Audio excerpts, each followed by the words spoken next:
मैं आपसे एक इशारे में पूछ लेता हूँ, कुछ दिन पहले किसी ने कहा कि बजरंगबली तो भगवान ही नहीं है, आपने वायु पुत्र कहा, बजरंगबली तो सिर्फ राम भक्त हैं, लोगों ने उन्हें भगवान बना दिया। मैं ऐसी किसी अनैतिक बात पर टिप्पणी करना नहीं चाहता। सुनना भी मेरे लिए खराब समय है, मतलब मैं अपने जीवन के सर्वोत्तम समय में से ये समय निकालना चाहूंगा कि मुझे सुनना पड़ा, क्योंकि उच्छिष्ट ज्ञान प्राप्त करने वाले लोग तो यूट्यूबीय ज्ञानी हैं, एक जो गूगल पे आया, यूट्यूब पे आया, उसे सीख लिया। अगर थोड़ी बहुत भी किसी ने मानस पढ़ी हो, थोड़ी बहुत भी वाल्मीकि रामायण पढ़ी हो, तो शठ को इतना पता होना चाहिए कि राम के काम करने वाले, राम के सभी मांगलिक और सभी चुनौतीपूर्ण कामों में सबसे आगे खड़े रहने वाले मारुति नंदन इतने ज्ञानी हैं, इतने बड़े भाषाविद हैं कि स्वयं त्रैलोक्य का स्वामी मर्यादा पुरुषोत्तम राम भी पहली मुलाकात से उनका प्रभाव भाषा का देख के उनकी प्रशंसा करते हैं। वाक्यज्ञम मधुरम सुग्रीव सचिवम कपि, श्रीमद् वाल्मीकि रामायण में लक्ष्मण से कहते हैं कि ये कितना अद्भुत वाक्य बोलने वाला सुग्रीव का सचिव है ये कपि, और ये निश्चित रूप से इसने चारों वेदों का अध्ययन किया है, हे सौमित्र, इससे जाकर भाषा में बात करो, इसकी तो अद्भुत भाषा है। ज्ञानिनाम अग्रगण्यम जिसे कहा जा रहा है, अगर आपको इतना पता नहीं है कि उसकी भाषा कैसी है, तो फिर आप, भगवान आपका मालिक है भाई साहब। और आपने कहा कि वे भगवान ही नहीं है, जिनके जन्म में पैदा होते। राम ने जन्म से कोई चमत्कार नहीं दिखाया, वे मनुष्य रूप में नरलीला पैदा कर रहे हैं। वो चमत्कारी थे माता के सामने जब पैदा हुए, तो माता ने कहा कि पिछले जन्म में आपने मुझे और मेरे पति दशरथ को वचन दिया था कि आप मेरे घर में पैदा हो गए। तो विष्णु ने कहा पैदा तो हो गया राम बन के, अब क्या चाहती है माता? तो उसने कहा ये क्या पैदा होना, अभी भी विष्णु बने लेट रहे हो, है ना, कीजिए शिशु लीला, कुछ शिशु लीला करिए। तब राम के मन में आया कि हाँ मेरा तो रोल ये है, तो उन्होंने सुन के रोना शुरू करा और प्रसन्नता प्रारंभ हुई, आनंद मंगल हुआ। लेकिन हनुमान भगवान है, देवत्व से विभूषित है, ये वो अपने बचपन में सूचित कर चुके हैं। जिस बच्चे ने बाल समय रविभक्ष लिया और जिसको 11वां रुद्र कहा जा रहा है, शंकर जिसके गुरु हैं, इंद्र ने जिसे जल में न डूबने का वरदान दिया है, अग्नि ने जिसे कभी न जलने का वरदान दिया है, जो भाषा का इतना कौशलपूर्ण व्यक्ति है कि सुरसा जैसी एक इतनी बड़ी चीज को भी, इतने बड़े ऑब्स्टेकल को, इतनी बड़ी आपदा को भी अवसर में बदल देता अपनी भाषा की। लंकिनी से संवाद उनका देखिए कितना मधुर है।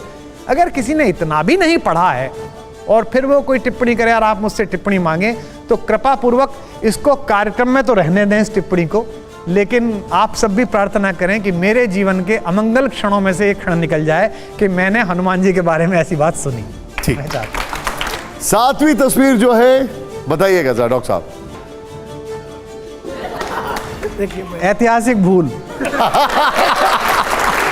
डॉक्टर साहब हिंदी के प्रोफेसर, श्रृंगार रस के कवि, आंदोलनकारी, राजनेता, अब राम कथावाचक भी।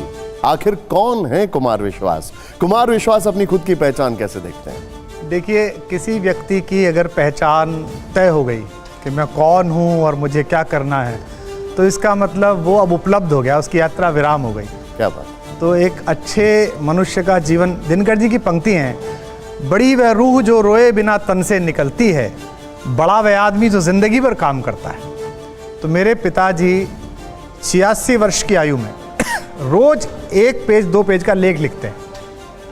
तो जब उन्हें विराम नहीं है अभी, तो मेरा विराम लेना अपराध की श्रेणी में आ जाएगा। मैं आपसे ये जानना चाहूंगा, लोग पूछते हैं कि कुमार विश्वास जी ने सब कुछ तो कर लिया है, अब अगला पड़ाव क्या है? नहीं, ये गलत बात है, सब कुछ कर लिया। आपका पहली बात तो पड़ाव सुनिश्चित करके चलने वाले यात्रियों की जो यात्रा होती है वो निश्चित होती है। मुझे यहाँ से वहाँ तक जाना है, यानी कि इससे आगे उनके जाने की संभावना समाप्त हो गई है। हद तजैसो मानवा बेहद तजैसो साध, हद बेहद दोनों तजे तिनका मता आघात, जो कबीर कहते हैं। तो अपनी तो यात्रा तय ही नहीं है। अंदर से हिलोराई कि भाई ये इंजीनियरिंग का सवाल नहीं सॉल्व करना, कविता लिखनी है, कविता लग गए।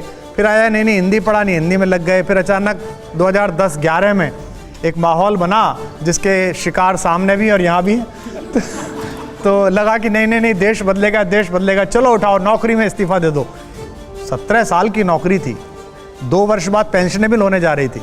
आदमी जीवन भर सपना देखता है कि यार मैं प्रोफेसर रिटायर हो जाऊं, 1 सेकंड के 100वें हिस्से में छोड़ दी, कूद गए, पता नहीं था आगे पलेंगे कैसे, क्या होगा। फिर वो प्रयोग राजनीति में बदला, उसमें भी कूद गए।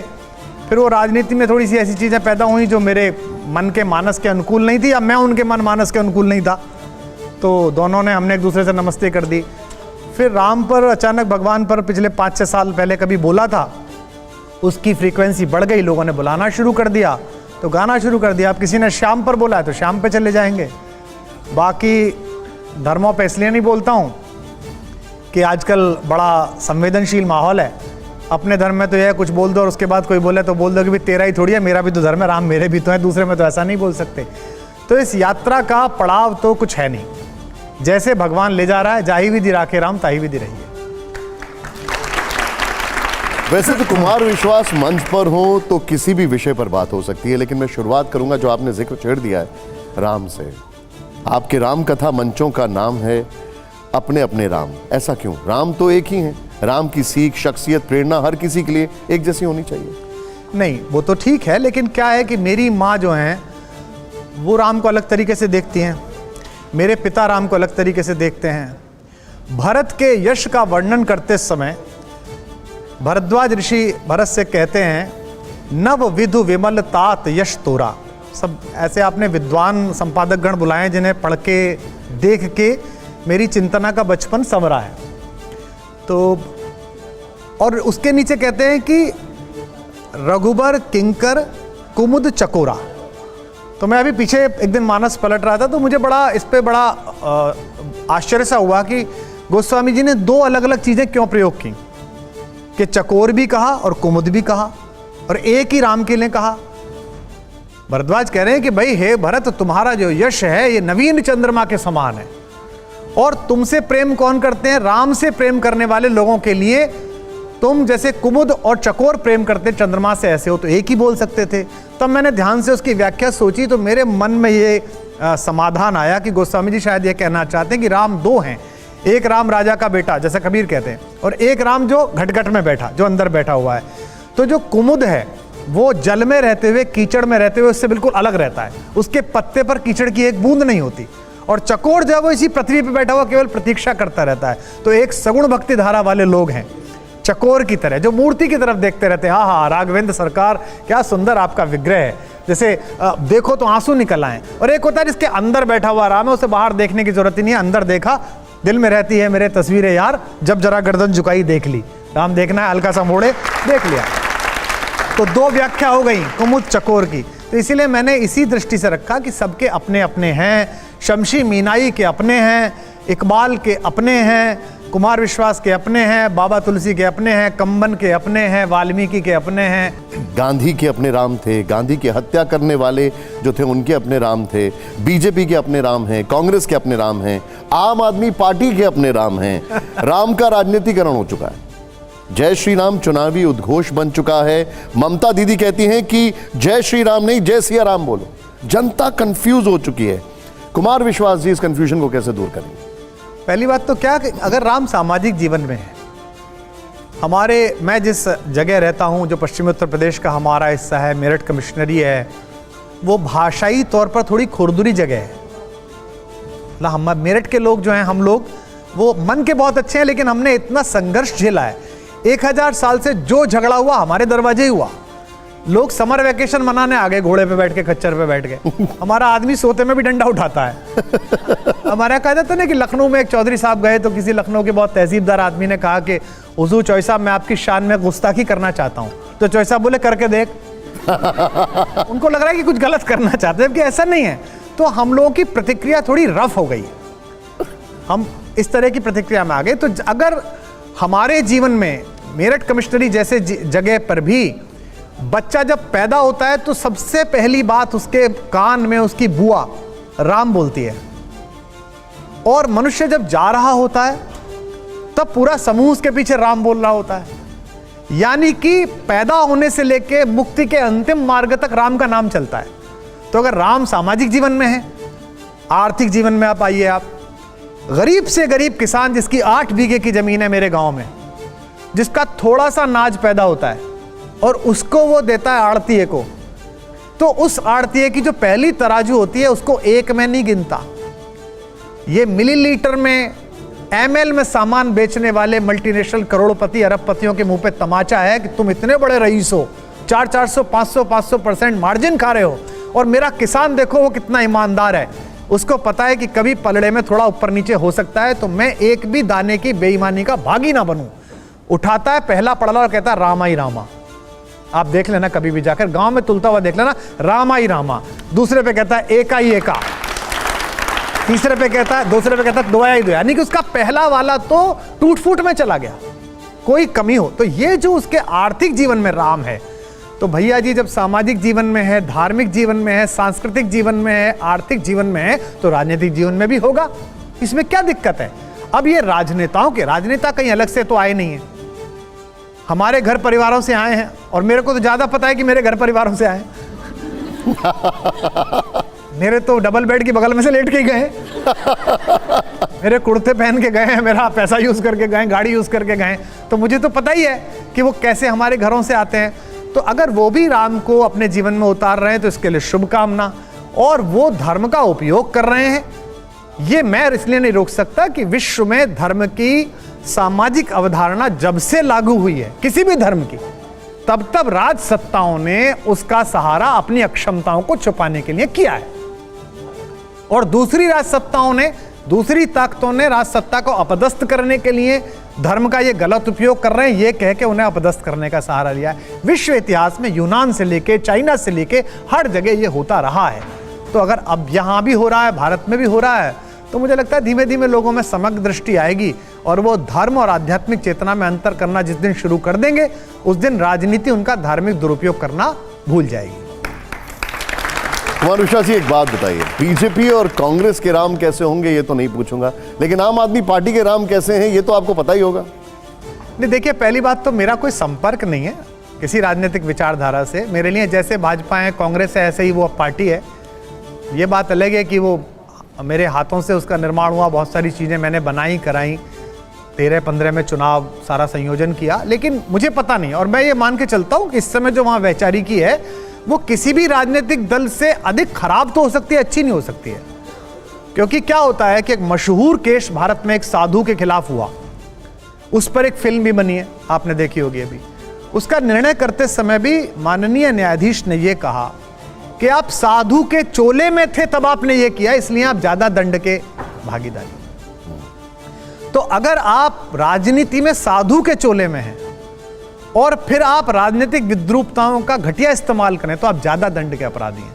तो मुझे पता है कि जैसा राम का उपयोग दूसरी पार्टियां पक्ष में प्रतिपक्ष में कर रही हैं, उससे भी कोई भदेश किस्म का उपयोग वो कर रहे हैं या करेंगे।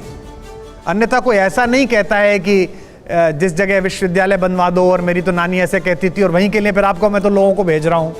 ऐसा नहीं होता है कभी भी। सबको पता है कि ये राजनीतिक कौशल है, और हिंदी में बड़ा खराब शब्द है भारतीय भाषाओं में, वो मैं बोलना नहीं चाहता। ये दो गले अलग अलग प्रयोग करने वाले आदमी को जो कहा जाता है, ये ऐसा प्रयोग है, दो भाषाएं अलग अलग। आपने अपने आप बहुत सारी चीजें बोल दी। शंभूनाथ जी कुछ बोलना चाहे, बताइए सर। जी कुमार जी, आपने कहा कि राज सत्ता के साथ धर्म जुड़ा होता है।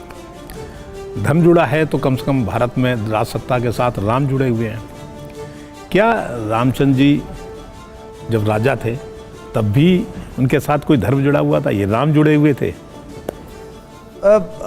आदरणीय शंभूनाथ जी का प्रश्न बहुत ही ऐसा है जो हमारी पीढ़ी को जिसका उत्तर सुनना चाहिए जी। तो मेरी जो किंचित बुद्धि है वो ये है कि भगवान राम की आधिकारिक जीवनी वो श्रीमद् वाल्मीकि रामायण है। उसके बाद के ग्रंथ भगवान के जो लीला पृथ्वी पे हुई है उसका वर्णन है। जैसे गोस्वामी जी हैं, तो गोस्वामी जी कोई ऐसी बात नहीं सुनना, कहना चाहते, देखना चाहते जो भगवान के भगवत स्वरूप के बाहर जा रही है।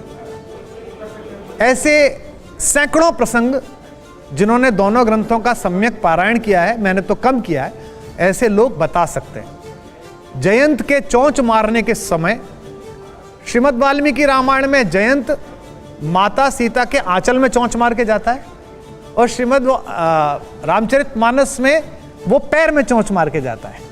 क्योंकि बाबा ये कल्पना भी नहीं कर सकते कि माँ के विषय में इस तरह सोचें, जबकि वो वाल्मीकि जी एक व्याख्याकार हैं जो उसी समय जी रहे हैं, जो उस राम कथा में स्वयं पार्ट भी हैं, उस कहानी में। उनका वर्णन करते समय जब नारद से आदि कवि ने पूछा कि कल मैं जब नहा के आया तो 2 क्रौंच पक्षियों के जोड़े में एक की बधिक ने हत्या कर दी और मेरे मुंह से ये श्लोक निकला, जो शोक था वो श्लोक में परिवर्तित हो गया। शोकम, जो वो शोक में परिवर्तित, तो मैं ये क्या करूं, ये क्या चीज है? अनुष्टुप छंद था। तो नारद जी ने कहा ये तो कविता है, ये विश्व की पहली कविता जो आपके मुंह से निकली है और ये दुनिया में बड़ा काम करेगी। तो क्या करूं? तो किसी बड़े व्यक्ति का वर्णन करें जिससे लोग प्रेरणा पाएं। तो महर्षि पूछते किसका वर्णन करूं? तो नारद जी कहते कि इक्ष्वाकु वंश में राम पैदा हो गए, इक्ष्वाकु वंश प्रभवो रामो नामः जनः श्रुत, और उनके बारे में कहते रामो विग्रहवान धर्मः, धर्म जैसे एक विग्रह के रूप में आ गया हो, मूर्ति के रूप में आ गया हो। तो जो आपका प्रश्न है आदरणीय, राम तो स्वयं ही धर्म है, लेकिन राजा आगे कैसा आचरण करेगा इसे बताने के लिए राम, राम के पिता, राम के भाई, ये सब धार्मिक मर्यादा में आचरण करते हैं और धर्म गुरुओं से वो राय लेते हैं। एक बार राजा मन माही है गिलानि मोरे सुत नाही, गुरुग्रह गए तुरत भूपाला। ये नहीं हुआ कि उन्होंने पीए से कहा दशरथ ने, हेलो अरे जरा गुरुजी को बुला के लाना गाड़ी पे, नो, वो खुद गया गुरु के घर। ये अल्पकाल विद्या सब पाई, गुरुग्रह गए पढ़न रघुराई, रघुवंश मौली मणि भी गुरु के घर पढ़ने गए। तो धर्म की एक मर्यादा भगवान राम ने एक सामान्य राजा के रूप में शासन करते हुए, और उससे भी महत्वपूर्ण, किसी भी प्रकार से कमतर नहीं, उनके अनुज भरत ने सिद्ध की है नंदीग्राम में। तो हमारे जो मुख्यमंत्री उत्तर प्रदेश के हैं, उनकी वेशभूषा पे राजस्थान के कवि ने, मेरे सामने एक हास्य कवि ने उनकी मजाक उड़ा दी कि इनको कोई मुख्यमंत्री नहीं मिला, एक बाबा पकड़ लाए, ऐसा करके बोल दिया। तो मेरी तो कोई उनसे मैत्री भी नहीं है, मेरे मुख्यमंत्री इतना ही परिचय है। तो मैंने संचालन में ये कहा कि भाई आप उनकी नीति रीति पर टिप्पणी करिए, हमने भी हाथरस कांड पे बहुत विरोध किया, वीडियो जारी किया, सब हम करते हैं, लेकिन वेशभूषा पे टिप्पणी मत करिए, क्योंकि जिस राम राज्य की अवधारणा कांग्रेस भी गाती है, भाजपा भी गाती है और विश्व के अन्य देश भी गाते हैं, वो राम राज्य नंदीग्राम में भरत महाराज ने उसी कपड़े को पहनकर चलाया था जिस कपड़े में मेरा मुख्यमंत्री लखनऊ में बैठा हुआ है। राम जी की बात तो छोड़िए, हनुमान जी को भी नहीं छोड़ा गया है। बीजेपी के अपने बजरंग बली हैं, कांग्रेस के अपने बजरंग बली हैं, बजरंग दल के अपने बजरंग बली हैं, और बागेश्वर धाम वाले बाबा के अपने बजरंग बली हैं। चुनाव के मैदान से पर्ची वाले चमत्कार तक हर जगह बजरंग बली हैं। मुझसे किसी ने पूछा था कि राम कथा में हनुमान का क्या महत्व है, तो मैंने इसका एक बड़ा विनम्र उत्तर दिया कि भगवान राम और भारतेश्वरी माता सीता ये 2 ध्रुवों के प्रतीक हैं। सीता कृषि संपदा है, किसान को मिली है, राजा को नहीं मिली। जब जनक हल चला रहे थे तो राजा नहीं थे उस समय, वो ज्ञानी नहीं थे, वो किसान थे, कृषक थे। और राम पैदा हुए ऋषियों के हव्य से, वो ऋषि संपदा है। ये ऋषि संपदा और कृषि संपदा का मेल है। एक सूर्यवंशी है और एक पृथ्वी की पुत्री है। लेकिन अगली बात हनुमान के लिए प्रासंगिक है, कोई भी सूर्य और कोई भी पृथ्वी ना कुछ संतति पैदा कर सकती है, ना प्रकृति पैदा कर सकती है अगर बीच में वायु ना हो। क्या बात है। तो ये कथा, ये प्रसंग वायु पुत्र के बिना निरर्थक है। दूसरा, लाइटर मोड पे कह रहा हूं मैं, इस पर टिप्पणी नहीं करूंगा। जो आपने सवाल पूछा है, आप पत्रकार हैं, आपका काम है कि मुझे आप फंसाएं, और मैं कबड्डी का पहलवान हूं, मेरा काम है कि मैं आपको छू के वापस लौटाऊं ताकि अंक मेरे नाम लिखे जाए। तो आपने मुझे फंसाया, मैं फंसूंगा नहीं इसमें। एक बात कहूंगा राजनेताओं से, कृपया आप राम को कुछ भी कह लें, प्रयोग कर लें, राम धीरोदात्त नायक हैं, क्षमा कर देते हैं, हनुमान जी को न छुएं। क्योंकि हनुमान जी को आपने जब जब छुआ तब आपको उन्होंने वहां पहुंचाया जहां से अब राम भी नहीं निकाल सकते, सिर्फ हनुमान जी निकाल सकते हैं आपको। क्या आपका इशारा कर्नाटक चुनाव की तरफ है? मैंने इशारे करने और इशारे देने छोड़ दिए हैं फिलहाल। मैं आपसे एक इशारे में पूछ लेता हूं। कुछ दिन पहले किसी ने कहा कि बजरंग बली तो भगवान ही नहीं, आपने वायु पुत्र कहा, बजरंग बली तो सिर्फ राम भक्त हैं, लोगों ने उन्हें भगवान बना दिया।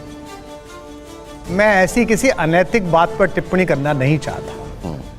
ये वाक्य और ये शब्द मेरे लिए इस चैनल में सुनना भी मेरे लिए खराब समय है। मतलब मैं अपने जीवन के सर्वोत्तम समय में से ये समय निकालना चाहूंगा कि मुझे सुनना पड़ा, क्योंकि उच्छिष्ट ज्ञान प्राप्त करने वाले लोग जो यूट्यूबीय ज्ञानी हैं। उच्छिष्ट का अर्थ जरा बता देना चाहिए, बच्चों को नहीं पता। उच्छिष्ट पता है इनको, उच्छिष्ट होता है जो बाद में कूड़े में पड़ जाता है ज्ञान। तो यूट्यूबीय ज्ञानी है एक, जो गूगल पे आया, यूट्यूब पे आया, उसे सीख लिया। अगर थोड़ी बहुत भी किसी ने मानस पढ़ी हो, थोड़ी बहुत भी वाल्मीकि रामायण पढ़ी हो, तो शठ को इतना पता होना चाहिए कि राम के काम करने वाले, राम के सभी मांगलिक और सभी चुनौतीपूर्ण कामों में सबसे आगे खड़े रहने वाले मारुति नंदन इतने ज्ञानी हैं, इतने बड़े भाषाविद हैं कि स्वयं त्रैलोक्य का स्वामी मर्यादा पुरुषोत्तम राम भी पहली मुलाकात से उनका प्रभाव भाषा का देख के उनकी प्रशंसा करते हैं। वाक्यज्ञम मधुरम सुग्रीव सचिवम कपि, श्रीमद् वाल्मीकि रामायण में लक्ष्मण से कहते हैं कि ये कितना अद्भुत वाक्य बोलने वाला सुग्रीव का सचिव है ये कपि, और ये निश्चित रूप से इसने चारों वेदों का अध्ययन किया है। हे सौमित्र, इससे जाकर भाषा में बात करो, इसकी तो अद्भुत भाषा है। ज्ञानिनाम अग्रगण्यम जिसे कहा जा रहा है, अगर आपको इतना पता नहीं है कि उसकी भाषा कैसी है, तो फिर आप, भगवान आपका मालिक है भाई साहब। और आपने कहा कि वे भगवान ही नहीं है, जिनके जन्म में पैदा होते। राम ने जन्म से कोई चमत्कार नहीं दिखाया, वे मनुष्य रूप में नरलीला पैदा कर रहे हैं। वो चमत्कारी थे माता के सामने जब पैदा हुए। तो माता ने कहा कि पिछले जन्म में आपने मुझे और मेरे पति दशरथ को वचन दिया था कि आप मेरे घर में पैदा हो गए। तो विष्णु ने कहा पैदा तो हो गया राम बन के, अब क्या चाहती है माता? तो उसने कहा ये क्या पैदा होना, अभी भी विष्णु बने लेट रहे हो, है ना, कीजिए शिशु लीला, कुछ शिशु लीला करिए। तब राम के मन में आया कि हाँ मेरा तो रोल ये है। तो उन्होंने सुन के रोना शुरू करा और प्रसन्नता प्रारंभ हुई, आनंद मंगल हुआ। लेकिन हनुमान भगवान है, देवत्व से विभूषित है, ये वो अपने बचपन में सूचित कर चुके हैं। जिस बच्चे ने बाल समय रवि बख्श लिया और जिसको 11वां रुद्र कहा जा रहा है, शंकर जिसके गुरु हैं, इंद्र ने जिसे जल में न डूबने का वरदान दिया, अग्नि ने जिसे कभी न जलने का वरदान दिया है, जो भाषा का इतना कौशलपूर्ण व्यक्ति है कि सुरसा जैसी एक इतनी बड़ी चीज को भी, इतने बड़े ऑब्स्टेकल को, इतनी बड़ी आपदा को भी अवसर में बदल देता अपनी भाषा की। लंकिनी से संवाद उनका देखिए कितना मधुर है। अगर किसी ने इतना भी नहीं पढ़ा है और फिर वो कोई टिप्पणी करे और आप मुझसे टिप्पणी मांगे, तो कृपा पूर्वक इसको कार्यक्रम में तो रहने दें इस टिप्पणी को, लेकिन आप सब भी प्रार्थना करें कि मेरे जीवन के अमंगल क्षणों में से एक क्षण निकल जाए कि मैंने हनुमान जी के बारे में ऐसी बात सुनी। ठीक।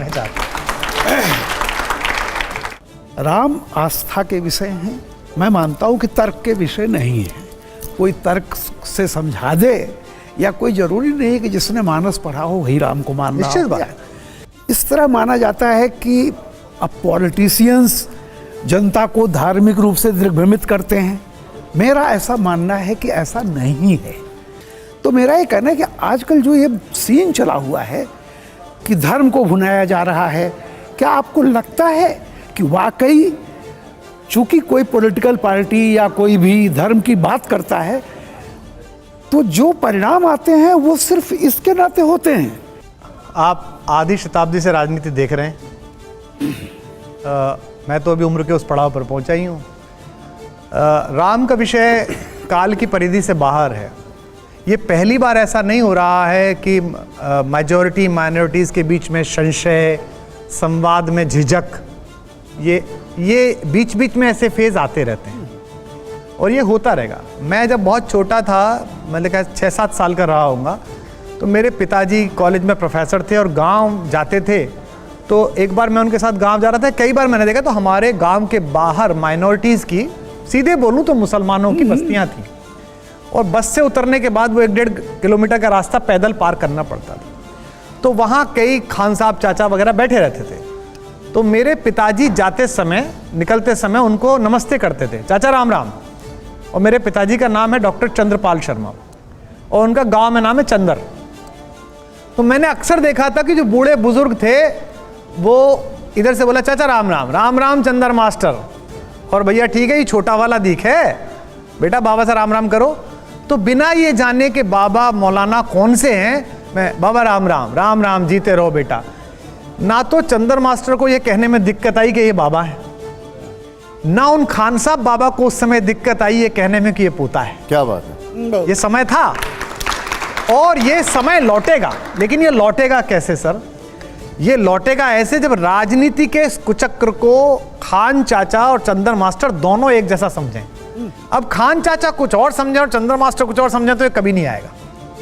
और मैंने पहले भी एक आध बार कहा है, इस सामने जो युवा बैठे हैं और जो सुन रहे हैं, अलग अलग लोग होंगे। मैं मानस पढ़ने वाला सनातनी व्यक्ति हूँ, ये भी ब्रह्म महाकाल का रक्षा सूत्र है, और मैं आत्मा के रेशे रेशे में आध्यात्मिक चेतना और धर्म में बचपन की वजह से, क्योंकि ऐसे ही परिवार में पैदा हुआ हूँ। लेकिन ईश्वर ना करे अगर कोई ऐसा क्षण आए इस देश के संविधान और गीता में से चुनाव का मुझे मौका पड़ जाए, कभी ना हो, भगवान ना करे, लेकिन कोई भगवान ना करे इस देश पे ऐसा संकट आए कि मुझ जैसे आदमी के इस चयन के आधार पर संकट टल सकता है, तो मैं बड़े भारी मन से रोते हुए गीता को एक तरफ रख के संविधान के ऊपर हाथ रख दूंगा कि मैं ये चुनूंगा। अब मैं यही बात अपने इस्लाम मानने वाले साथियों से, अपने खालसा पंथ मानने वाले साथियों से, अपने बाइबल में आस्था रखने वाले साथियों से मनवाना चाहता हूं, कहना चाहता हूं, अनुरोध करता हूं, और मैं मानता हूं वो ऐसे हैं, बस वो मेरी तरह मुखर होकर बोलना शुरू कर दें कि ईश्वर ना करे इस्लामिक देशों के ओपेक संगठन 58 संगठनों के दबाव में किसी और चक्कर में मेरे सामने क्षण आया कि पवित्र कुरान शरीफ और संविधान में से चुनने का मौका आया, तो मैं 1 सेकंड का हिस्सा लगाऊंगा, मैं कहूंगा कि कुरान घर के अंदर है, बाहर मैं संविधान मानता हूं, मैं संविधान के साथ हूं। न किसी राहबर न रहगुजर से निकलेगा, हमारे पांव का कांटा हम ही से निकलेगा। क्या बात है राहुल जी। विश्वास, इसी पर एक बात सवाल मन में आया आपकी इस बात पे। ये जो विश्वास है आपका, जो अभी आपने प्रकट किया, उसमें एक भाव ये है, अंतर्निहित है कि आप सभी से एक समान विश्वास और आस्था की मांग कर रहे हैं। ऐसा न कभी था, न है, न शायद होगा कि सबके धार्मिक विश्वास और व्यवहार एक जैसे हो जाएं। तो ये जो संविधान बनाम गीता, संविधान बनाम कुरान, संविधान बनाम गुरु ग्रंथ या बाइबल की जो बात है, इसमें जो ये समकक्षता या समानता की अपेक्षा है, ये कितनी जायज़ है, ज़रा इस पर विचार करिएगा। मैं अभी इस पर बहस नहीं करूँगा। बड़े विनम्रता के साथ मैं इसमें एक बात कहूँगा, हिंदी का विद्यार्थी होने के नाते 2 शब्द है, एक है एक रूपता और एक है एकता। मैं यहाँ एक रूपता की मांग नहीं कर रहा, मैं ये नहीं कर रहा कि पूरा देश तिलक लगाए या पूरा देश टोपी पहने। मैं तिलक लगाऊं, तुम टोपी पहनो, लेकिन सड़क पर चलने का, बाईं तरफ चलने का जो कायदा वो मैं भी मानूं, तुम भी मानो। तुम कहो कि मैं दाईं तरफ चलूंगा और मैं बाईं तरफ चलूंगा तो एक्सीडेंट होगा। कुमार विश्वास जी, एक तरफ आप राम कथा कहते हैं, राम और परशुराम के संवाद बताते हैं, लेकिन सोशल मीडिया पर आपके खुद के संवाद थोड़े बदल जाते हैं। मैं आपके कुछ पसंदीदा शब्द बताता हूं, आत्ममुग्ध, बौना, चिंटू, ये सब क्या है? आपने कभी डाई हुए कपड़े की धुलाई देखी है? तो पहली धुलाई में कपड़ा रंग छोड़ता है, फिर दूसरी धुलाई में छोड़ता है, फिर तीसरी धुलाई में छोड़ता है। तो मैं जहां जहां से होकर गुजरा हूं, उसके शेड्स मेरे अंदर कुछ हैं।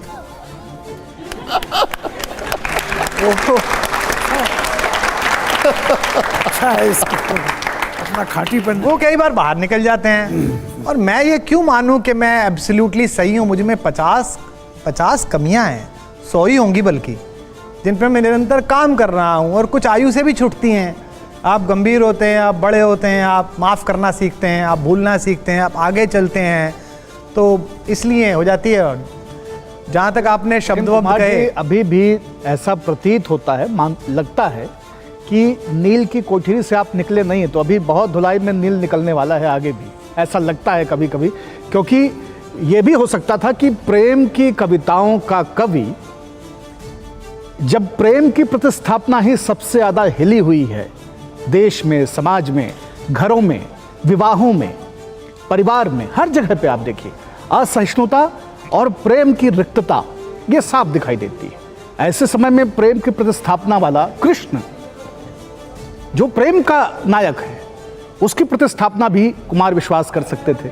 या जिनको मैं गॉड ऑफ डेमोक्रेसी कहता हूं कि लोकतंत्र का सबसे बड़ा जो देव है उन्नायक है वो साक्षात शिव हैं, और शिव की कथा कोई नहीं कहता है, क्योंकि वो इतना लोकतांत्रिक है कि धर्म और जाति की और समाज व्यवस्था की दुकान चलाने वालों के लिए शिव जो है बाधा है। वो इसीलिए विष्णु सम्मत रहना चाहते हैं, वो इसीलिए सनातन सम्मत रहना चाहते हैं। तो अभी भी लग रहा है कि आप एक तरह के राम के सामने अपने वाले राम को ला करके कहीं ना कहीं एक राजनीतिक वेणी में अभी आप खेल रहे हैं, उस नौका से आप उतरे नहीं हैं। तो ये नील अभी और निकलना है या क्या है? ये फाइव इंडिया का कपड़ा कब तक धुलेगा? नहीं, पहली बात तो ये है कि आपने कहा राजनीतिक, मेरा कोई राजनीतिक उद्देश्य इसलिए नहीं है कि मैं अगर कौशाम्बी में जाता हूँ अपने राम बोलने, तो भारत के गृह मंत्री उस कार्यक्रम का उद्घाटन करने जाते हैं और मुख्यमंत्री उपस्थित होते हैं। मैं रायगढ़ जाता हूँ तो 3 घंटे भूपेश बघेल बैठे हैं, सुन रहे हैं। जहाँ तक आपने कहा शिव तत्व की बात, ऐसा नहीं है कि मैं उन पर नहीं बोलना चाहता, अवसर उसका नहीं मिला है, जैसे कृष्ण का नहीं मिला है। अब मथुरा में कुछ लोगों ने कहा है कि हम अपने अपने श्याम कराएंगे, कलकत्ता में कुछ लोगों ने कहा है। जहाँ से आपने प्रश्न प्रारंभ किया कि नील के अंश रह गए और एक विशेष जगह पर जाकर आघात होता है। मैंने पहले भी पूछा था, मैं आपसे पूछता हूं, आपके पुत्र हैं? नहीं, हम ही किसी के पुत्र हैं। आप ही किसी के पुत्र हैं। आपके पुत्र कॉलोनी में 12वीं में पढ़ने वाले अग्रवाल साहब के, श्रीवास्तव साहब के लड़के के साथ कोने में खड़े होकर पेड़ के नीचे और चरस का सुट्टा मारते हुए मिले, तो पहला जूता किस में मारेंगे आप? अपने लड़के में। तो हमने भी वही किया।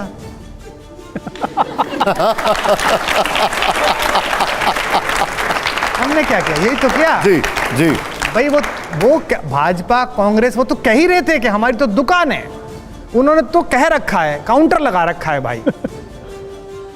इधर है तो निरुद्देश्य है, इधर है तो प्रफुल्ल है। उनका तो तय है कि भाई इधर आ गया तो ठीक है, इधर चला गया तो वो तो घोषित करके आए हैं। पर तुम तो आश्रम खोलने गए थे कि ये मंडी है, इसके बीच में हम आश्रम खोलेंगे ताकि दोनों तरफ के लोग आके सात्विक बने। पता चला कि वो तो मंडी रह गई, तुम तो उससे भी बड़े नीचे चले गए जो मंडी से आगे की चीज। अपने लड़के को समझा बुझा भी तो सकते हैं। समझाया बुझाया।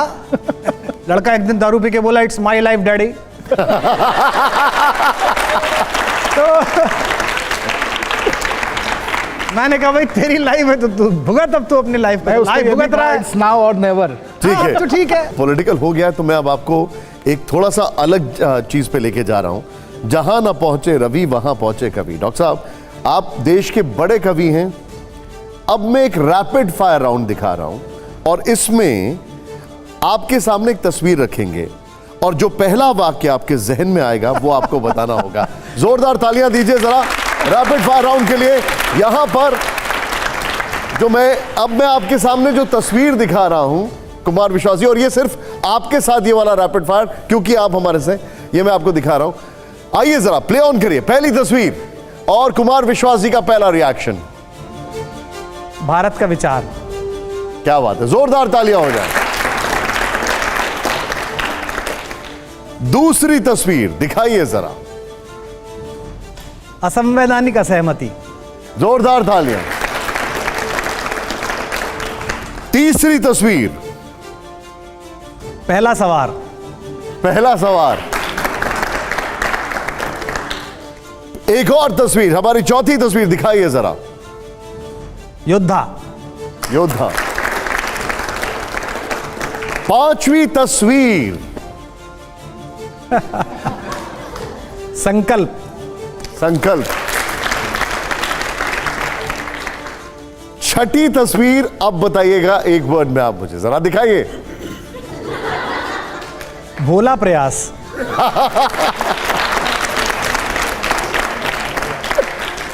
सातवीं तस्वीर जो है बताइएगा जरा डॉक्टर साहब।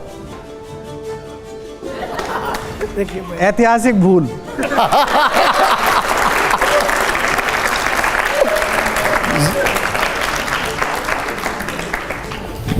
अब देखिए, आपने मुझे बताया कि हम जो आपसे बात कर रहे थे उसमें आपने सबके अपने अपने राम का जिक्र किया, सबके अपने अपने श्याम का जिक्र किया, लेकिन क्या देश में लोगों के अपने अपने कानून भी हो सकते हैं? क्योंकि देश में बहस बहुत दिनों से चल रही है कि सबका कानून एक हो, सबके अपने अपने कानून हो, इसको लेकर एक बहस चल रही है। देखिए, पहली बात तो क्या है कि जो आप जो सवाल पूछना चाह रहे हैं वो पेनल्टी कॉर्नर से पूछ रहे हैं। आप सीधे सीधे कहिए कि अभी जो मैं सीधे पूछ लेता हूं यूसीसी पर। हाँ, यूसीसी पर। तो पहली बात तो क्या है, यूसीसी का अभी कोई ड्राफ्ट नहीं है, कोई बात नहीं हुई है, पता नहीं है। ना तो आपने उत्तराखंड में तो आ गया ड्राफ्ट, नहीं, ना तो हमने पढ़ा है ना आपने पढ़ा है, कहीं जनता में कोई उसका ड्राफ्ट है नहीं। हाँ, एक ड्राफ्ट नहीं है। होता क्या है, जैसे लोकपाल था तो लोकपाल इतनी मोटी चीज थी, वो एक आईआईटी के प्रीलिम्स के पेपर जैसा था, वो आम आदमी नहीं समझ सकता था। तो हमने कहा कि भाई ये आना चाहिए, इससे भ्रष्टाचार रुकेगा। कांग्रेस समझ नहीं पाई, कांग्रेस ने कहा बस ये ही नहीं आना चाहिए। तो जनता को कंफर्म हो गया कि इससे रोक ही रहा होगा जो ये रोक रहे हैं। तो जनता ने कहा अब तो यही आना चाहिए। गली गली में आग लग गई, लोकपाल लोकपाल लोकपाल। तो जो इस कानून का अंध समर्थन कर रहे हैं और अंध विरोध कर रहे हैं, वो दोनों गलत कर रहे हैं।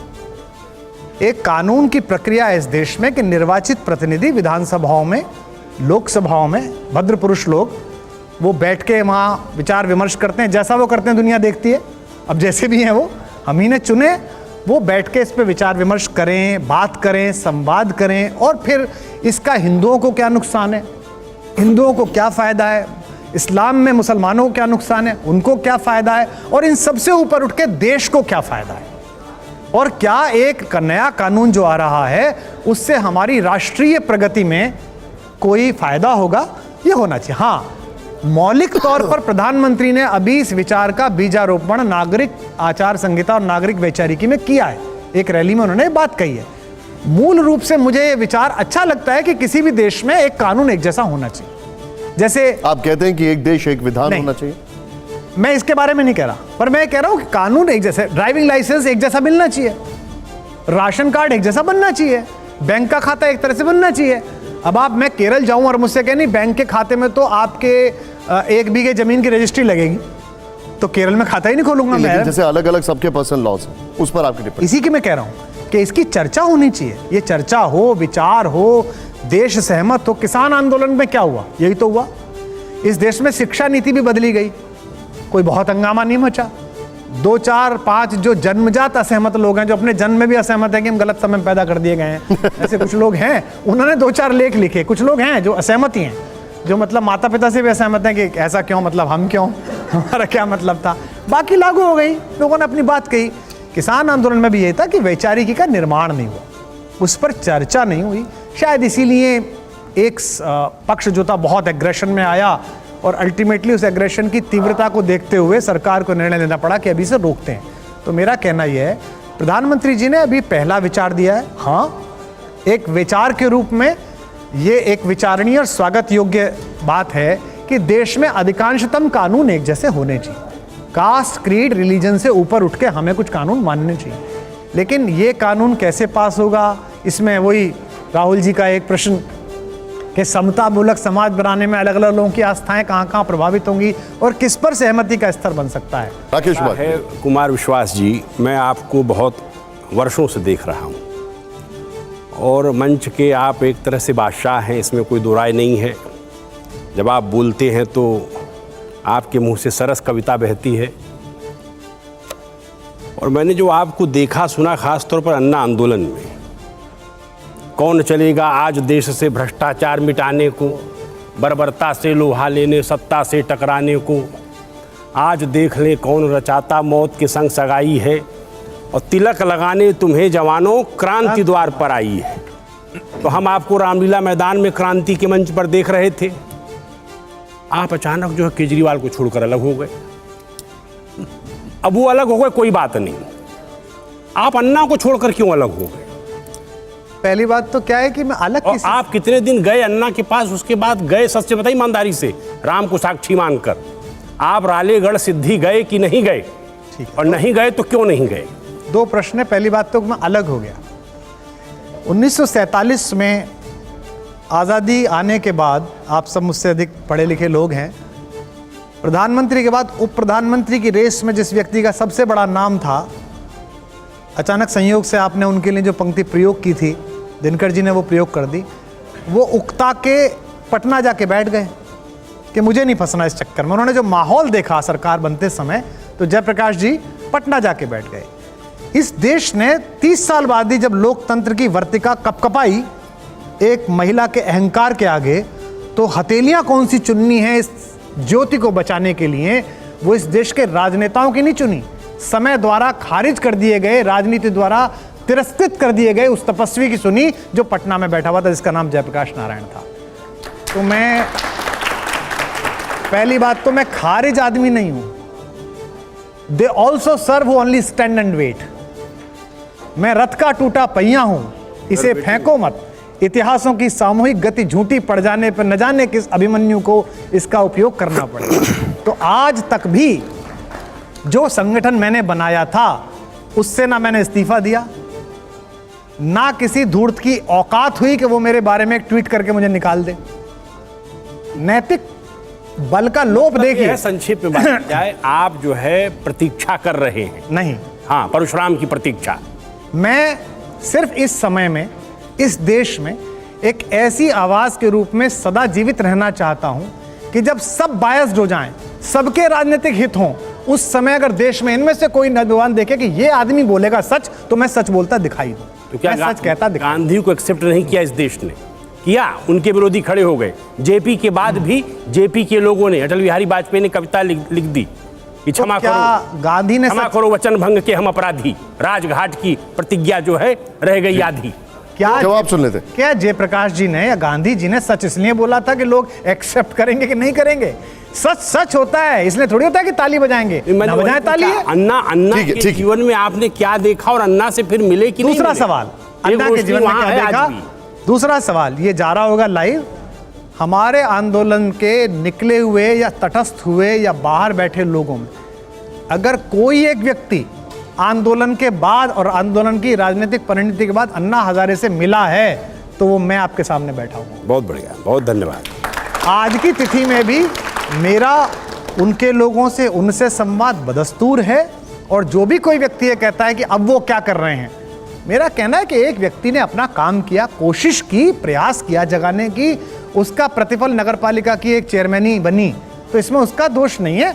उनकी पूरी इच्छा पूरी थी, उनकी ताकत पूरी थी। उनके प्रति आदर के साथ मैं क्या कर सकता हूं या आप क्या कर सकते हैं, जनता क्या कर सकती है, इस पर निर्भर करता है। लेकिन कुमार विश्वास जी, एक मिनट, राकेश जी एक सेकंड। कुमार विश्वास जी, एक सवाल खड़ा ये होता है जो कई बार आम आदमी पार्टी के कार्यकर्ता अक्सर ये आरोप लगाते हैं कि अगर आपको राज्यसभा सदस्यता मिल जाती तो शायद आप पार्टी नहीं छोड़ते।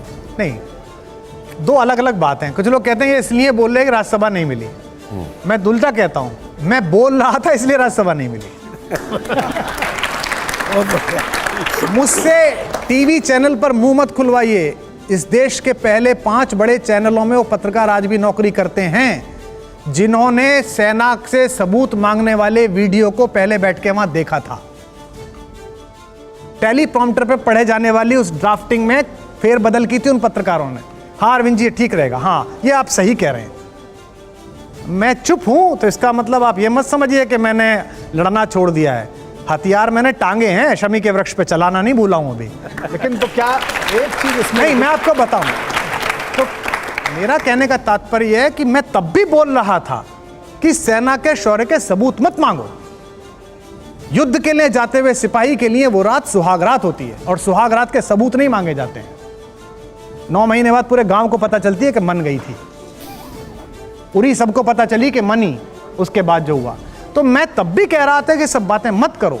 देश के सर्वोच्च पद पर बैठा हुआ आदमी जो इतने बड़े बहुमत से चुना गया है, उसके निजी जीवन पर घटिया टिप्पणी मत करो। हमसे तो मोबाइल छीनने जाते थे कि तूने क्यों नहीं रिट्वीट करा है, सब कर रहे हैं। मैंने कहा मैं नहीं करूंगा, तेरे बारे में भी नहीं करूंगा, किसी और के बारे में भी नहीं करूंगा। मैं नैतिक जीवन में, राजनीतिक आदर्शों में जिस नेता से सब ज्यादा प्रभावित था बचपन में, किशोरावस्था में जिनको सबसे पास से देखा था, उनके जीवन से मेरी भाषा प्रभावित है, जिसका नाम है अटल बिहारी वाजपेयी। मैं कोई ऐसी बात ना तब कहना चाहता था ना अब कहना चाहता हूं, और मुझे अपने जीवन की गति पता नहीं है। कल को अगर मैंने राजनीति में पुनर्प्रवेश किया तब भी मैं ऐसा ही रहूंगा। आप थोड़ी देर पहले मुझे हिंट कर रहे थे एक सवाल के लिए, पूछिए सवाल। भैया, हम आपसे एक प्रश्न पूछना चाहते हैं कि आप सभी पार्टियों के खिलाफ तो बोलते रहते हैं, तो कभी ऐसा कभी हुआ है कि आपके मंच को लेके किसी पार्टी ने विरोध जताया है? इसका सबसे बड़ा, ये कभी नहीं, ये सदा ही होता है। ये सदा है कि बहुत सारे राजनेता, बहुत सारे मुख्यमंत्री, बहुत सारे लोग जिनके यहाँ से मैं बहिष्कृत हूँ, मैं जा ही नहीं सकता हूँ। मतलब बात हो जाती है कि अरे वो आ रहा, नहीं वो नहीं आना चाहिए। राजस्थान में भी हुआ है, उत्तर प्रदेश में भी हुआ है, मध्य प्रदेश में भी हुआ है, सब जगह होता है, इसमें कोई दिक्कत नहीं है। मैं हिंदी में पिछले 35 साल से सार्वजनिक जीवन में हूँ। उससे पहले मैं घर में हिंदी देख रहा था। मेरे घर में हिंदी के सारे बड़े विद्वान, कवि, आलोचक आके रुकते रहे हैं, डॉक्टर नगेंद्र से लेके गोपाल दास नीरज तक, क्योंकि मेरे पिताजी हिंदी के अधिकारी विद्वान। इस देश में एक हिंदी साहित्य सम्मेलन होता है, विश्व हिंदी सम्मेलन, अलग अलग सरकारें कराती हैं।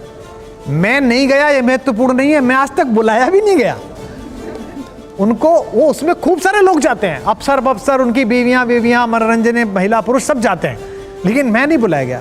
तो मैं सरकारी कार्यक्रमों में नहीं बुलाया जाता हूँ। तभी बुलाया जाता हूँ जब उनको लगता है कि ये एक ऐसा ढोल है जिसे बजा के भीड़ आ जाएगी और भीड़ में मैं अपनी बात कह दूंगा, तो वो मुझे कभी कभी बुला लेते हैं।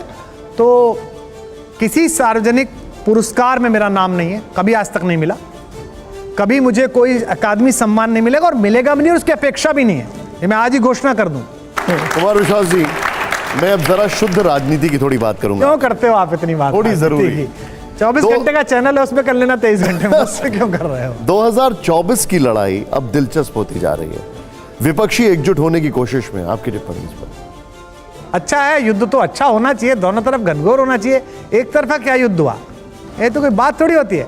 अभी वेस्ट इंडीज को हरा लिया, वो कौन सा देश पहली बार खेलने आया है, कौन सा देश है? स्कॉटलैंड ने हरा लिया। एक जमाना होता था वेस्ट इंडीज क्या खेलता था। तो मैं तो दोनों को शुभकामना दे रहा हूँ, जब तक रण आगे पीछे का वो, ये अकेले खेलने वाले लोग तो मैदान को अपना घर समझ के टेंट लगा लेते हैं, फिर चाचा भतीजों को बुला लेते हैं, तू भी इधर हो जा, मैदान हमारा है। तो मैदान खुला रहना चाहिए। आखिरी जो विपक्ष में सबसे ज्यादा कानाफूसी हो रही है वो आपके पुराने सहयोगी को लेकर हो रही है। नाम बताने की वैसे मुझे जरूरत नहीं है, लेकिन अरविंद केजरीवाल, कांग्रेस समेत कई विपक्षी पार्टियों को उन पर भरोसा ही नहीं हो पा रहा है। भारत पर जब दाहिर पर आक्रमण हुआ तो बाहर से आने वाले सेनापति ने वहां के मंदिर के एक कार्यकर्ता को खरीद लिया, क्योंकि ये कहावत थी उस मैदान में, जो लोक श्रुति है कि जब तक ये झंडा देवी के मंदिर का नहीं गिरेगा तब तक हिंदुस्तान का राजा जीतेगा। जब युद्ध शुरू हुआ तो थोड़ी देर बाद ही उस कार्यकर्ता ने, मतलब दाहिर के उस आदमी ने, बड़े मंत्री ने, झंडा ऊपर चढ़ के नीचे गिरा दिया। अफवाह फैल गई कि दाहिर हार गया और दाहिर मारा गया। जब उसको लाया गया उस विदेशी आक्रांता के सामने, उस मंत्री को कि साहब आप मुझे इनाम दे दीजिए, तो उसने कहा इसका सिर कलम कर दो। तो उसने कहा क्यों? बोले दाहिर के यहाँ कब से काम करता था? बोले 7 पीढ़ियों से। बोले 7 पीढ़ियों में जब तू दाहिर का सगा नहीं हुआ तो एक युद्ध में तू मेरा क्या सगा होगा? तो ये विपक्षी पार्टियों को समझना चाहिए, इतना ही संकेत काफी है उनके लिए। लेकिन आपने बहुत बड़ी बात की है, लेकिन आम आदमी पार्टी के कार्यकर्ता कह रहे हैं कि अरविंद केजरीवाल 2024 में, अरे भाई साहब क्यों मुझसे ऐसी बात करवाते हो? 2012-13 की अपनी क्लिप निकाल के देख लो। जिनके खिलाफ ट्रैक्टर भर भर के गालियां बकते थे, जिन्हें इस देश में भ्रष्टाचार और राजनीतिक नीचता का पर्याय पुरुष मानते थे, जिनकी परछाई से भागते थे, अगर वहीं जाके जाना पड़ रहा है, उन्हें ही विकास पुरुष कहना पड़ रहा है, उन्हीं की गोद में बैठना पड़ रहा है, तो ऐसा तो स्वर्ग भी मिले ना तो मैं चिमटे से ना उठाऊं, लात मार के फेंक दूं घर दल्ले अपना। क्या मिलेगा इससे?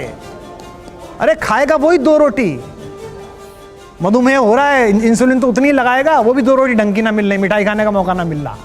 सीजन में आम आ रहे हैं केवी कुटीर में, मैं तो जम के चूस रहा हूं और जम के नहा रहा हूं, तो वो भी नहीं खा सकता। क्यों इस चक्कर में पड़ा हुआ है भैया? जिंदगी भर इसी नीचता को गाली दी और वो नीचता कर रहे हो। जीवन केवल निशांत चतुर्वेदी जी ये नहीं है जो आपके और मेरे जीते रहते हुए, जीवन इसके बाद भी है।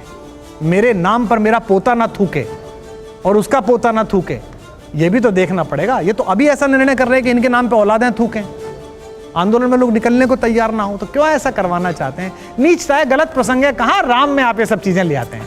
बढ़िया। अब मैं आपसे आपसे गंभीर सवाल पूछ रहा हूँ। एक सेकंड राकेश जी, एक सेकंड, मैं गंभीर सवाल पूछ रहा हूँ। ये सवाल जुड़ा है आपके उस बयान से जो आपने पंजाब चुनाव से पहले दिया था और आम आदमी पार्टी के साथ अलगाववादी ताकतों के रिश्ते का गंभीर आरोप लगाया था। मैं आपका वो पहले बयान सुनाऊं या आपको आप वैसे आपको याद होगा, याद लेकिन ही एक है बार- साहब। फिर भी एक बार सुना देता हूं मैं, जरा वो बयान प्ले ऑन करिए इसको यहां पर जरा। और मुझे क्या याद है, वो तो रोज देश को याद आ रहा है। ठीक, प्ले ऑन करिए जरा। मैं सदा कहता हूं पंजाब कोई राज्य नहीं है, पंजाब एक भावना है, पंजाबियत एक भावना है पूरी दुनिया में। ऐसे में एक ऐसा आदमी जिसने एक समय में मुझे ये तक कहा था, जब मैंने उसको कहा कि ये जो फ्रिंज एलिमेंट है, जो अलगाववादी संगठन है, जो खालिस्तानी मूवमेंट से जुड़े हुए लोग हैं, इनका साथ मत ले पिछले चुनाव में। और उसने कहा था कि नहीं नहीं हो जाएगा, चिंता मत कर। और कैसे चीफ मिनिस्टर बनेगा, तो उसने उसका फार्मूला भी बताया था कि ऐसे ऐसे भगवंत को और फुल्का जी को लड़वा दूंगा और मैं पहुंच जाऊंगा। और आज भी वो उसी पथ पे है, मानो मत मानो, और नहीं भी है तो वो पपेट बिठा लेगा, कोई कुछ कर लेगा वो कुछ काम। तो ऐसे में उसने मुझे इतनी भयानक बातें बोली, जो कि सबको पता है, पंजाब में सबको पता है, कि एक दिन तो मुझसे कहता है कि तू चिंता मत कर, या तो मैं एक स्वतंत्र सूबे का मुख्यमंत्री बनूंगा। और मैंने कहा ये अलगाववाद 2020 का रेफरेंडम आ रहा है, पूरी दुनिया फंडिंग कर रही है ISI से लेके और बाकी अलगाववादी ग्रुप। तो कहता तो क्या हो गया, तो स्वतंत्र देश का पहला प्रधानमंत्री बनूंगा। आपने बहुत यहां पर बड़ा इसको बताया, लेकिन ये बहुत ही सेंसिटिव स्टेट के बारे में बात हो रही है, बहुत ही ज्यादा चिंताजनक है। थोड़ा इसको इलैबोरेट कर दीजिए बात। भारत के राजकीय दूतावास को अमेरिका में खालिस्तानियों ने आग लगा दी। दूतावास का मतलब समझते हैं आप? दूतावास किसी देश में उस देश की अस्मिता का प्रतीक होता है। वो बिल्डिंग नहीं है, वो भारत है, और उसको आग लगा दी। और हमारा बयान आ रहा है कि नहीं नहीं कोई हताहत नहीं हुआ है, कोई नुकसान नहीं हुआ है, एजेंसीज को खबर कर दी गई है। आज से पहले आपने देखा किसी की हिम्मत हुई कि भारतीय दूतावास को आग लगा दे, भारतीय दूतावास पे तिरंगा फाड़ दे? तो मैंने जो कहा वो पिछले 1.5 साल में पल पल इस देश ने भोगा। बहुत सारी बातें बोली थी इसमें, 58 सेकंड का बयान चर्चित हो गया। जो बोला था अगर वो गलत सिद्ध हो जाता तो मैं अपराधी कहलाता कि मैंने राजनीतिक बयान दे दिया। वो तो रोज ही सही सिद्ध हो रहा है। कितने समय बाद पंजाब में ये हुआ कि रॉकेट लॉन्चर से थाना उड़ा दिया। हिम्मत थी किसी की इस देश में? कभी आप बीजेपी की तरफ दिखते हैं, कभी कांग्रेस की तरफ, तो कभी वामपंथ की आवाज में आवाज मिलाते हैं। आप किस तरफ हैं? दरअसल क्या है कि मैं अपनी बात कह देता हूं, उनमें से जिसको आज का जो इंटरव्यू है इसे देखना, दोनों इस्तेमाल करेंगे। वो भी इस्तेमाल करेंगे, ये भी इस्तेमाल करेंगे, आप तो करोगे ही। तो हमारी कविता बीजेपी के हैंडल से भी हुई है। काशी में बोलते समय प्रधानमंत्री ने भी उसकी पंक्ति पढ़ दी है, कंकर कंकर मेरा शंकर, मैं लहर लहर अविनाशी हूँ, मैं काशी हूँ। हमारी कविता आदरणीय प्रियंका गांधी जी ने किसान आंदोलन में भी ट्वीट कर दी, जो धान की कीमत दे न सका वो जान की कीमत क्या जाने, भगवान का सौदा करता है इंसान की कीमत क्या जाने, ये भी कर दी। इन दोनों ने कविता का प्रयोग किया, और जो हमने पार्टी बनाई थी उसने कवि का प्रयोग किया। आप कहते हैं आप किसी के साथ नहीं हैं, आपके विरोधी अक्सर आपका एक पुराना वीडियो वायरल कर देते हैं, दिखाइए जरा, जिसमें आप उस वक्त के मुख्यमंत्री नरेंद्र मोदी की तारीफों के कसीदे पढ़। क्या दिखाना, एक बार फिर भी व्यूअर्स के लिए तो दिखा दे, दिखाइए जरा। जब जब आप सहारा देते, इनका सिर सहलाते, जब जब इनको अपना कहकर अपने गले लगाते, तब तब मुझको लगता है ये यह जीवन जी लेंगे और नीलकंठ की तरह यहाँ का सारा विष पी लेंगे। नीलकंठ की तरह यहाँ का सारा विष पी लेंगे। इस देश के अराजक धुएं के बीच कुछ 2-4 रोशनदान हैं जिनसे उजाले की किरण आती है। विपरीत लोग भी और अनुकूल लोग भी, दोनों आपके अस्तित्व के होने से इनकार नहीं कर सकते। विपरीत पूरी शिद्दत के साथ अस्वीकार करते हैं और अनुकूल पूरी शिद्दत के साथ स्वीकार करते हैं। मनुष्य वो जो ऐसे जिए कि जब फूल की तरह पृथ्वी से जाए तो बीज धरती में हो और सुगंध आसमान में। मैं बता रहा हूँ आपको, मोदी जी आपका भविष्य उज्ज्वल है, आप दिल्ली में तो बैठोगे ही, वो तो मुझे पता है, लेकिन ऐसा कहा जाता है कि कवि की जिह्वा पर 24 घंटे में एक बार सरस्वती बैठती है। शायद ईश्वर करे, माँ करे, आपके हाथ उठे इस क्षण मेरी जिह्वा पर। मैं आपसे एक चीज जानना चाहूंगा, आप कहते हैं कि आप निष्पक्ष हैं, आपके विरोधी कहते हैं कि आप मोदी जी की तारीफ में कसीदे पढ़ते हैं। तो क्या है, राजनीतिक दलों को समझना चाहिए कि 24 घंटे में एक बार बैठती तो है सरस्वती। ये 2007 का 6 का वीडियो है। वो मुख्यमंत्री थे, सारे कवि सम्मेलन सुनने आते थे, अंत तक बैठते थे, मैं उनके घर जाता था, भोजन भी करता था, बातचीत भी करता था। इस पूरे बयान में एक बात बता दो जो मैंने प्रो भाजपा या प्रो मोदी कही हो। मैंने ये कहा आपसे असहमत लोग पूरी शिद्दत से असहमत हैं, आपसे सहमत लोग पूरी शिद्दत से सहमत हैं, आप मुल्क के उन कुछ नेताओं में हो जिनसे उम्मीद है मुझे बता दीजिए 2007 में ये बयान क्या गलत था और आज क्या गलत है। लेकिन जिस वक्त राहुल गांधी की सदस्यता गई तो आप राहुल के हमदर्द हो गए। आपने क्या कहा था, एक बार मैं आपको दोहराता हूं। सदस्यता मैं समाप्त, बताता हूं। आप बताइए। मैंने ये कहा था एक कार्यक्रम में, एक कार्यक्रम था उसमें बहुत सारे कांग्रेस के नेता बैठे थे, भाजपा के नेता भी थे। कांग्रेस के लोग उदास बैठे थे जो कि पहले दिन सदस्यता गई थी। तो मैंने उनसे कहा उदास मत होइए, निष्कासित व्यक्ति खराब आदमी नहीं होता। अगर वो अपने निष्कासन को पूरी आत्मा के साथ जी ले, उस चुनौती को गांव गांव जंगल जंगल घूम ले, आखिरी आदमी तक पहुंच जाए, वंचित तक, मल्लाह तक, पिछड़े तक, निषाद तक, गुइये तक, विशेष नर वानरों तक, तो वो लौट के आता है तो उसका राज्याभिषेक होता है। इसमें मैंने क्या गलत कहा था? तो अब भाजपा ही तो इस बात पर खुश हो जाने चाहिए कि 14 साल तक तो उम्मीद ही नहीं है कोई। और कांग्रेसी इस बात पर खुश हैं कि देखो साहब, हमारे राहुल गांधी जी को कुमार विश्वास जो राम पर बोलते हैं, उन्होंने कहा कि भाई ये तो उसी रास्ते पर चलना है जिस पर राम चले। अच्छी बात है, मेरा काम ही है कि मैं मंगल की बात बोलूं और दोनों नेताओं को सच बोल के बताता रहूं। कुमार विश्वास जी, सुना है कि आप भी एक गुरुकुल बनाने जा रहे हैं, क्या होगा उसका संकल्प? नहीं, गुरुकुल नहीं है। जब हम 2014 में 13 में सरकार चला रहे थे, फिर 15 में सरकार चला रहे थे, तो उससे पहले लगातार बात करते थे कि शिक्षा की समस्या है, मूलभूत शिक्षा में ही समस्या है जिसके कारण ये सब आ रहा है। उससे पहले भी शिक्षकों के परिवार से हैं, घर में 10 लोग हैं, 10 के 10 शिक्षा में, एक के अलावा एक इंजीनियर है, या मैं अब कॉलेज से बाहर हूँ, फिर भी शिक्षा का तो काम है ही। जन शिक्षा का काम है खुद सीखने का और सिखाने का।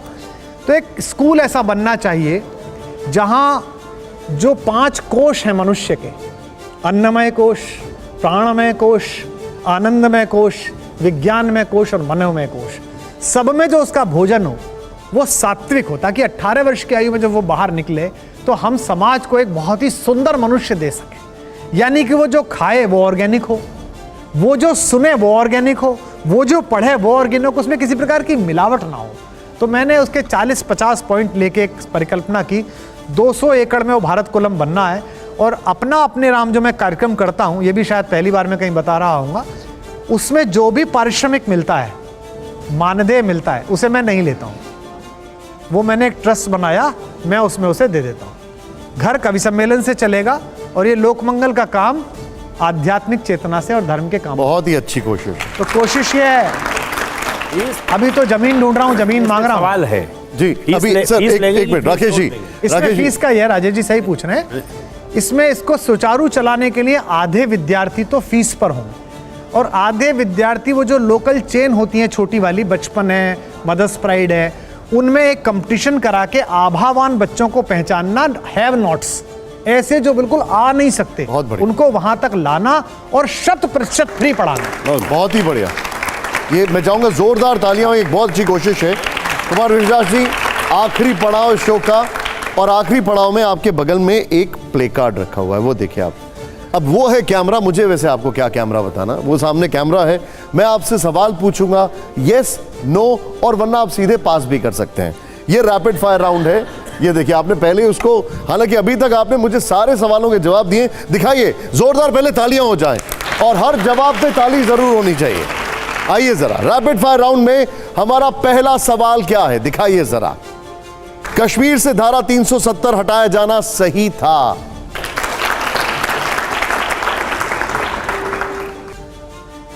मनीष सिसोदिया ईमानदार नेता हैं।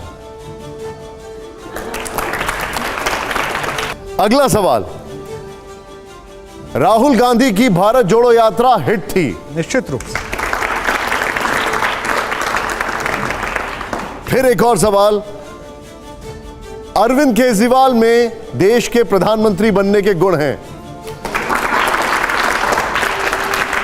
आपने सिर्फ प्ले कार्ड देखा, सवाल का जवाब आपने एक क्षण भी नहीं लिया सोचने के लिए। खैर, आखिरी सवाल, कुमार विश्वास 2024 में लोकसभा का चुनाव लड़ेंगे?